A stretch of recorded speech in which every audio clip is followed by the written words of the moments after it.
G'day ladies and gentlemen, thanks very much for joining me on this, my journey into the ecological dynamics and constraints-led approach for grappling.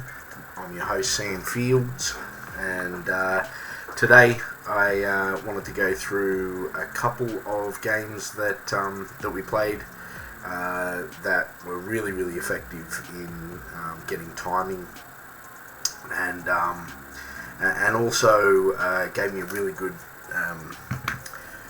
I suppose, a deep dive into these positions essentially. So, so throughout this week, I've been talking with someone on email who was keen to be, I'm going to be there. Brand newbie, keen, I'm going to be there at 6 a.m. on Friday morning, and look, it's very rare that a newbie is starting at 6 a.m., but, I do have a few guys that are consistent and that started in the morning, so I was ready for this potential newbie, and so what I found, which was quite interesting, was I started to look at the games that I was playing from the perspective of how am I going to introduce someone brand new, spanking new, right? And so the question that arose was like, all right, well, I need to get right down to the kind of the fundamentals, blah blah blah. And then I started, as I was thinking about these things, I was like, actually, that's what I should be doing for all of it. It's the core concept that will then sort of flow through other positions and that sort of thing. It was actually a really cool realization. Anyway, I'll jump straight into it.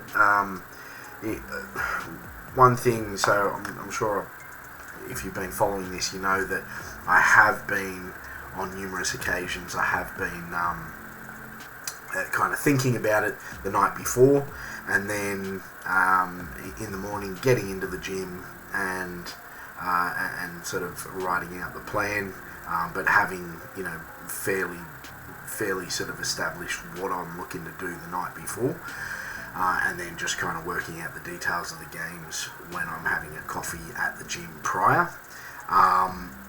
In saying that, last night was a really different night. My son was being exceptionally toddlerish and just being a little terror. And look, it sort of put me off my game, and I was tired, and the missus was tired, and we just wanted to go to sleep. So I didn't get as much time to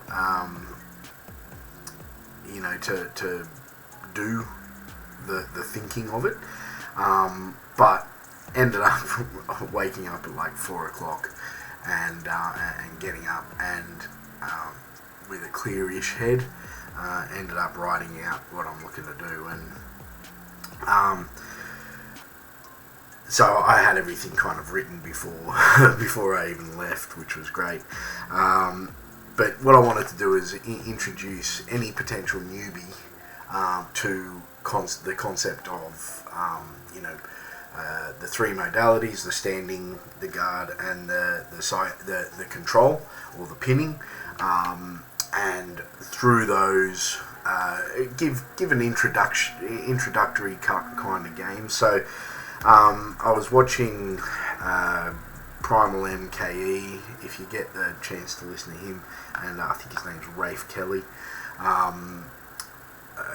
He's a parkour guy, but does ecological dynamics for that.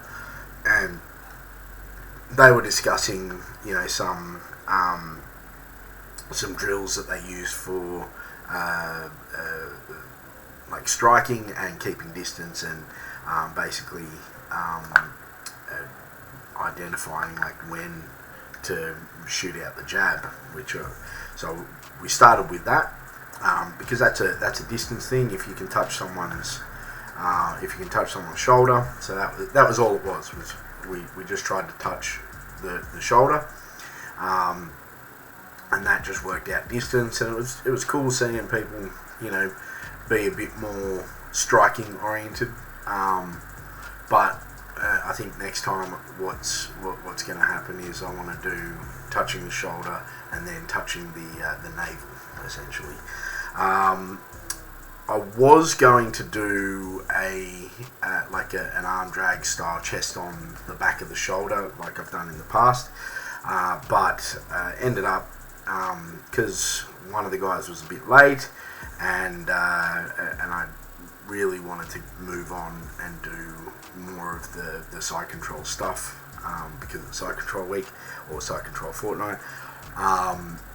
What I ended up doing was just 2 hands on one. So, if we could get 2 hands on one, and by the end of that, everyone's warm, everyone's happy, awesome.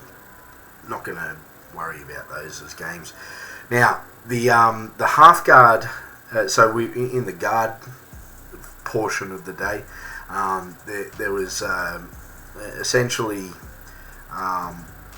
initially when I was thinking about it, I was like, okay, I want to get them on their side from being flattened out. So you've still got, and there's a reason for it because there is crossover in the side control. But what I wanted to do was have them, the top person low on the hip and the arm. So the arm still had like an underhook, but it was a shut down underhook. And so the bottom person had to get their arm on the opposite side of the hip and or on the opposite side of the lat. So basically their arm over their back. Here's where it got a little bit different in that what I ended up sort of going, having to think about was, okay, like what happens if as a beginner you get crushed forward, and I was like, well, it doesn't matter if I can get my arm back over their back on their lat or their hip. We've sort of got into like an octopus guard, and that actually had me working towards that when more than I was working towards getting the underhook, because I know I can kind of get that underhook, but I wanted to try that kind of octopus guard sort of thing and see what I could get to from there. But I'll show you the setup for that. This half guard game, use me flat, him on top. I need to get one of my arms all the way over his back and grabbing his lat or his opposite. Alright, doesn't matter which one. Ready?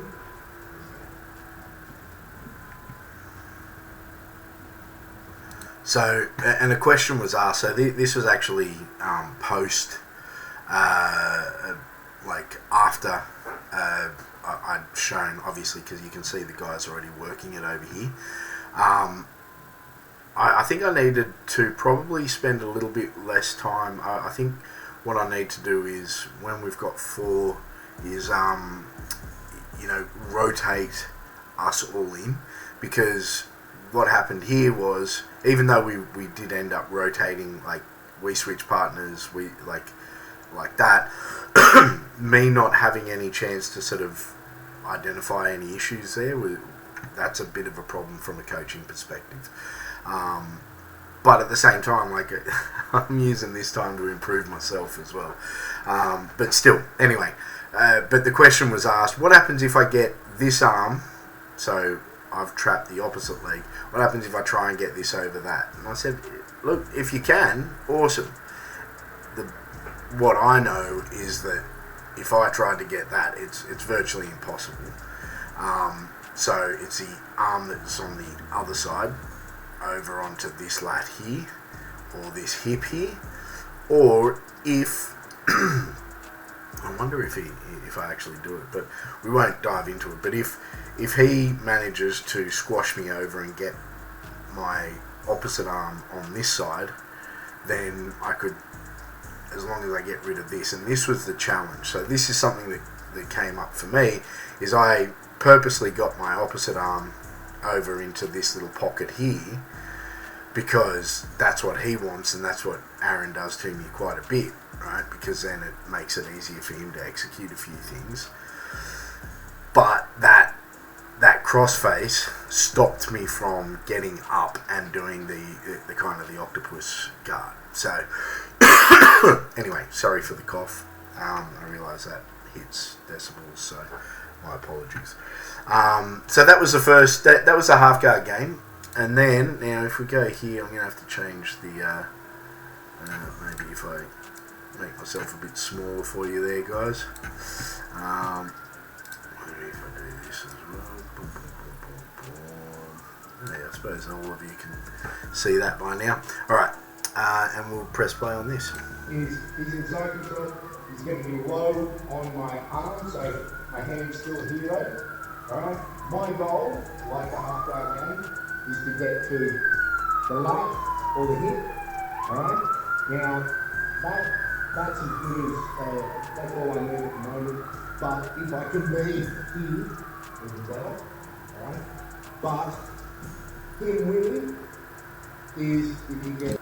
So I think I can improve that that a bit if I look at this. So, but if I can be here.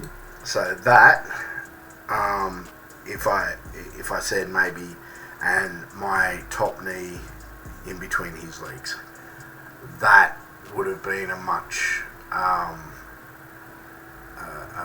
better instruction. However, that allowed this, by not doing that, I allowed so maybe I inadvertently did the right thing. I allowed the affordance for the person on the top to do the next thing. Better, right? But him winning is if he gets modified or even just normal mount. Yeah? And so I can win either here, or if he goes here and I get a half one. So what's really cool about this was that the concept from the half guard game actually sort of semi came across to this, and then it connected into this game anyway, or this portion of grappling, which is what happens. You know, if someone tries to step over the mount, you try and shut down that with a half guard. I really like this. I really like this sort of setup. One of the things that occurred with the side, when I was discussing the side control, is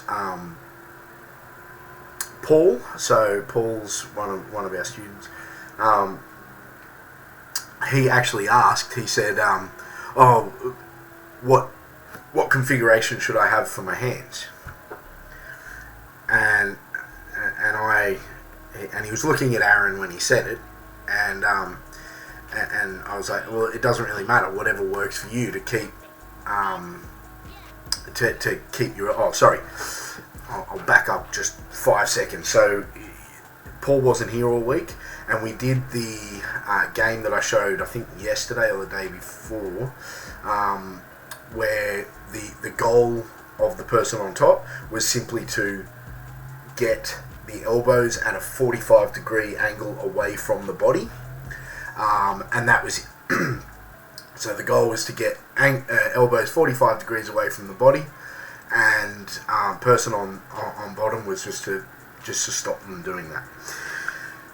Paul asked, what configuration where should I put my hands? And I was like, it doesn't matter. And he said, but there has to be there has to be the right way. And it's like, and he was, as I said, he was looking at Aaron, and I know that Aaron has these very prescriptive positions of, his arms, his legs, his his head, where he goes up and down the body. He's very prescriptive because he's in some ways being taught like that, and in some ways in many ways he teaches like that. There's a lot of you've got to angle your knees in this direction. You've got to do. You've got to have.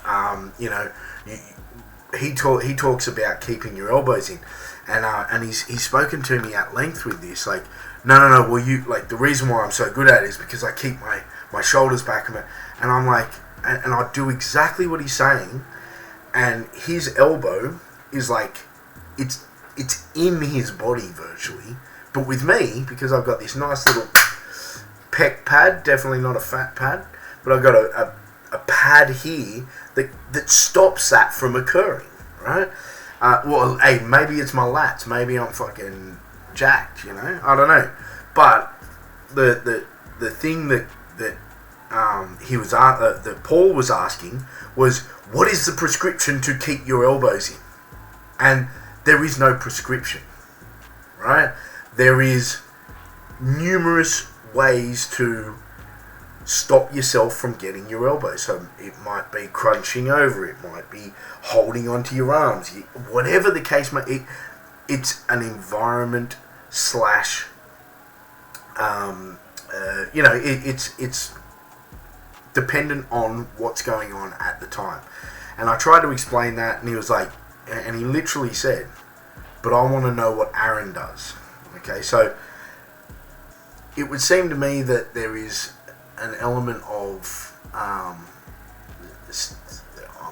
still maybe need a little bit of more buy-in, but I also think that there is sort of this desire to be told what to do, you know, like no, I need to be told what to do, and that's fine. Like, some people might learn that way, and I'm sure that there is. I'm listening to that podcast yesterday, that there might be times where we're actually blocked practice, or blocked, you know, like teaching someone that this is the best way to do it might be the best way to do it, right? So I'm trying not to be dogmatic in my approach to being non-dogmatic, if that makes sense. I might write that down. Dogmatic. Yeah, I'll call this video that.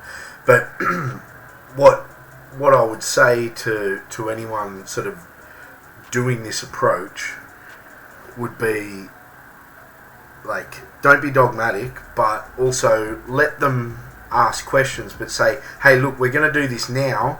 Work out what's going wrong for you, and then ask the questions, right? So right now it's test and measure, right? And then find the solution, however you can do it. But if you're not finding out what's wrong, and you're just looking for what's right, one person is not going to have the answer. One person's prescription might not be the answer for you. I'm not saying that it isn't, but until you try your own self, you're not going to be able to implement someone's intrinsic understanding of their position and their execution. You're not going to be able to implement that intrinsically. You might be able to attempt to do it as an external thing, and it might work. You know, hey, it might work. But in reality, you need to test it out yourself. And I created such a constrained environment that you were able to test that out yourself without major issues. So anyway, that's sort of my viewpoint on that at this point in time.